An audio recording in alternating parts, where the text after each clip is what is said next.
Hey, just give me 5 minutes to show you something amazing. In this video, I'm going to be testing the Magnus defense in real games across different time controls. And I'm talking about 3-minute blitz, 2-minute bullet, and ultra fast 1-minute bullet, or even less. But which time control truly favors the Magnus defense? Well, stick around, we'll find out against real opponents on leeches. Let's dive in.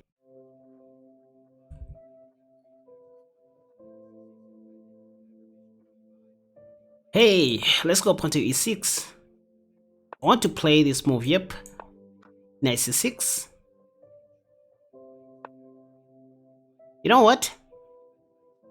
From here we are going to transpose back to the Magnus defense. How? So the plan is to go knight e5. And after pawn to f4, sacrifice that knight. Let's do that. Pop white is going to play f4 now. After which I'm going to take on d5.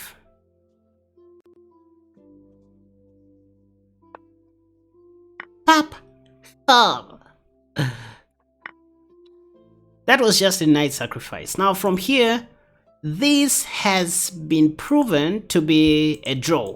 In other words, this is a theoretical draw. All you need to be doing is giving, perpetual checks on these highlighted squares. And that's it. So I'm just gonna be chasing after white's king. I'm just going to be, chasing that king.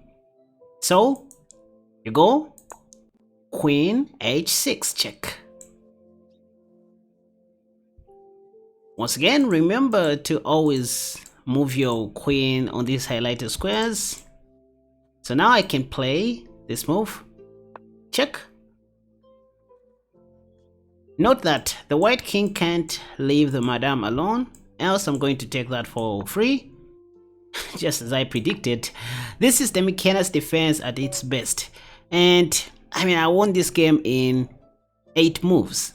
Let me show you where I stole that idea from. So there is this weird opening called the Magnus defense that we play against the queen's pawn game, pawn to d4. You start with knight c6, provoking white to play pawn to d5. Then this is when you go knight e5. Point is, after e4, you now play pawn to e6, paving the way for your dark sword bishop and your queen. In most cases, white plays pawn to f4, attacking your knight, and this is when you can sacrifice that knight. Point is, if they take, now you go queen h4 check. If they block with their g pawn, you can simply take on e4, and that's check. They play queen e2 mostly. Now you can grab that rook, and now they will try to trap your queen somehow by playing knight f3. See that your queen is kind of trapped, it can't escape from Zobibo. But here is the secret move you should always remember: pawn to b6. This is what saves the day. So you do this cause they might consider playing king d2 so that they can now play bishop g2 on the next move. But thanks to your previous move, pawn to b6, cause it paved the way for the light squared bishop,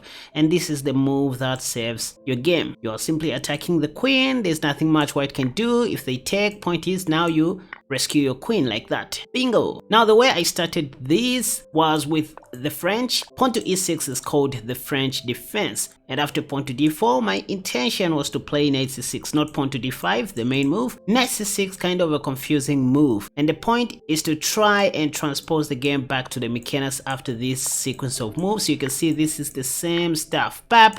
Now this is check, and white can't play pawn to g3 due to the same technique that I just showed you. Once again, this is called the Magnus defense. Feel free to explore this in detail. But after e4, pawn to e6, d4, and knight c6, you are not always going to see the move pawn to d5 by move number 3. In fact, the top played move here is knight f3. And so from here, the only thing you need to remember is to play pawn to d5 followed by pawn to f6. That's all. E.g., after e5, the top played move, now you go f6. You just want to take on e5 and allow your bishop to sit on c5. This is the theory behind this. But say, what if white takes? Great, you now take back with your knight, and you're just one move away from castling short. See, your h-rook will sit on f8, controlling that semi-open file. Great. But if white doesn't take on f6, I mean, after you do that, I want to introduce to you another move that is very solid and annoying at the same time. If white plays the top played move bishop b5, pinning your knight to the king, you can simply unpin that like this. Simple chess. Again, if pawn takes, you want to take back with your knight. If they play pawn to c3, you take. That's the whole idea. Given a chance, you always want to take on e5. If they don't play c3, let's say they take, you want to take back with your bishop. Again, if they take, you want to take on e5. As always, what if they play bishop f4? Well, to oversimplify the game, you can just take. That's what I'm talking about. Say knight takes e5, simple chess, knight f6, queen e2. Maybe there's something right here on e6, so you play bishop d7, indirectly defending your e6 pawn. For example,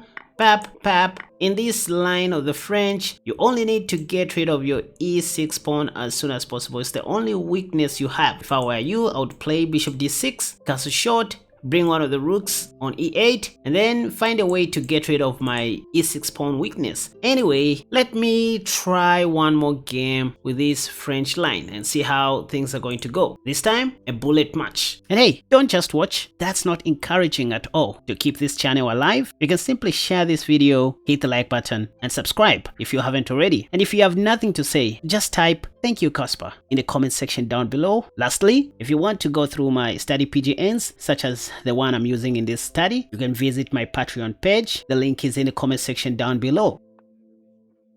Again, pawn to e6. This is a 2+0 bullet match.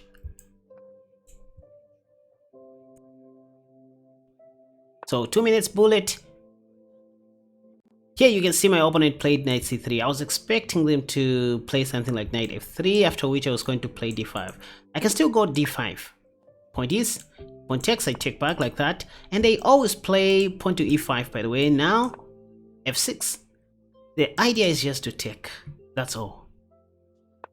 Never think twice about this. Like here, I can just take. I mean, with no any problems. If pawn takes, I now have a new square for my bishop. Yeah, I can do this if I want, right? Yep, just activating my thing. Bishop g5, queen d7, or knight e7. Let me go knight e7. Castle short, queen e8. Yeah, there's nothing going on the king side. I can just do this. I'm safe. I can play knight b4 if I want. Get rid of that light squad bishop. For good, for better, for worse. Now I can do this. I want to get rid of the bishop. First, give a check. And then do this. I forgot this is a bullet match, so I need to be fast. So you can see the only weakness I have at the moment is the e6 pawn. But anyway, it's not much of a stretch. Let's play bishop d7. This is a very cheeky move, sneaky move. Let me activate my thing, rook. This other rook must come into the game. I do this. Now there's a bit of trouble on that square. If I want, I can sacrifice one of my rooks. Can I? Just let me involve all the pieces into the game. Can I do this? Yes. Or first, attack the rook.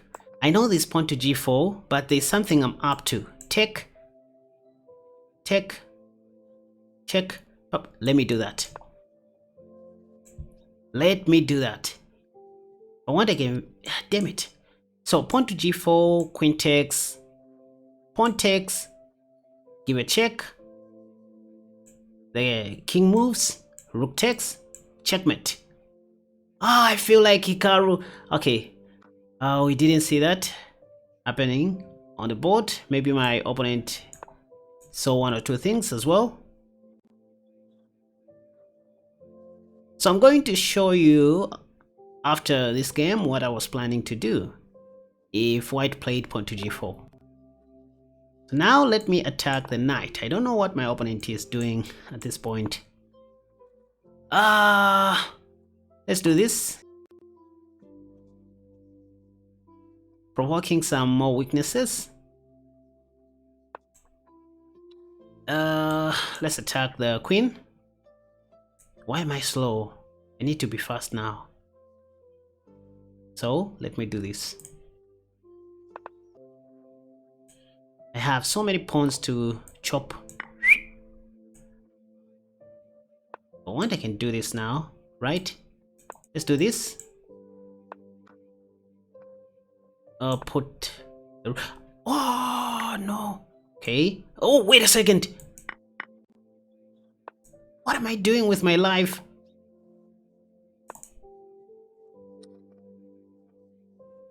I haven't handled this very well in the end game. I mean, my opponent just blundered.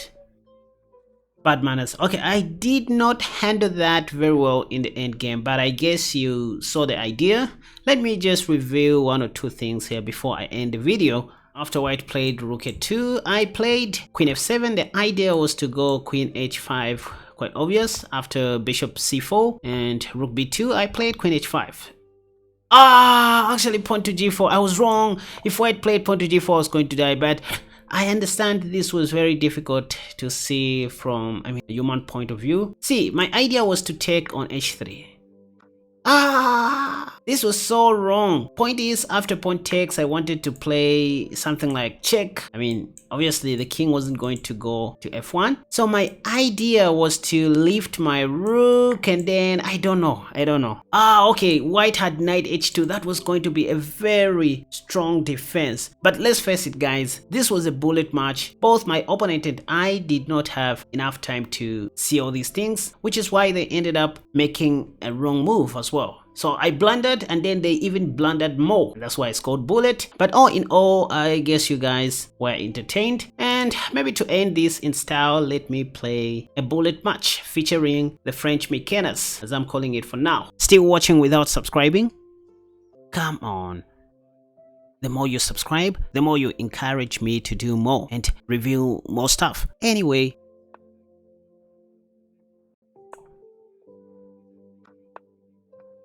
Okay, let's go. Once again, the Mechanus defense. This time, white played pawn to f4 first before playing e4. I remember covering this in one of my old tutorial videos. So e5. I want to go queen h4 check if white takes, or if they do this, yep. Again, if g3, I have queen takes e4 and that. And then there's this other sacrificial line that you can always try. Not for the faint of hearts. I have this. Can I do this? Yeah. I don't need to. Wait a second. How can I finish off my opponent now? Remember covering this now. I've forgotten the line. The crucial line here. I need to play some forcing lines, of course. Let's do this first. Check. Yes, check. Yes. And win the queen. Yes. Now I need to be very fast. Check. Check. Due to time trouble situation, I hanged my thing there. Okay, looks like I'm going to get back a piece, right? Check.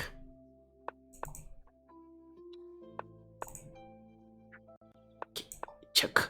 Is this met? Oh, this guy was a 2500 rated player. I defeated a 2500 rated player with my dubious Mechanus defense. Why? Now, go and check out 3 of my new courses on my website, KaspaChess.com, that I highly recommend you get right now. The newly updated Semi-Slav defense against d4, the Knight c6 Nimzowitsch defense, and the mighty e5 Paris defense, which is my best selling course till this date. Chess is a school on its own, and you will just need to show some efforts to unlock some secrets that content creators don't show on YouTube. And that's how you support this channel, by the way.